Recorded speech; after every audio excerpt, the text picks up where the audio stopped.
In this video, we will discuss the life of Emily Dickinson and her writing style.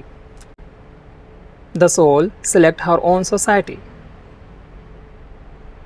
As we all know, Dickinson is a well-renowned poet in the field of poetry of the American literature, but unfortunately, she recognized by the readers posthumously. As Dickinson opposed Puritanism religious belief and spent a large portion of her life alone. And she loves white dress.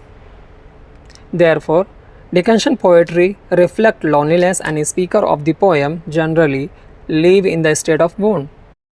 As per studied, we have found theme of the poem written by Dickinson was death and sense of loneliness. Dickinson believed that dying is both a blessing and a disguise.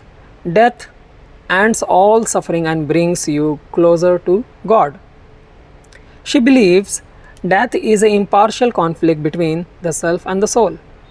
Therefore, death signifies the end of one life and commencement of another. Dickinson appreciated the writing of Elizabeth Barrett Browning and John Keats. That's why she developed her unique writing style by utilizing slant rhyme, capitalization, and punctuation. She also makes exceptional use of dashes, ellipses, and other punctuation.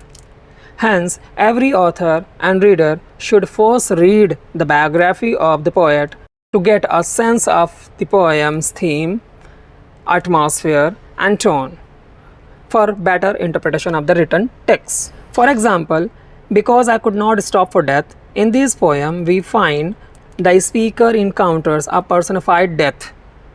The death is a gentleman who rides in the horse-drawn carriage that picks up the speaker and transports her to the afterlife.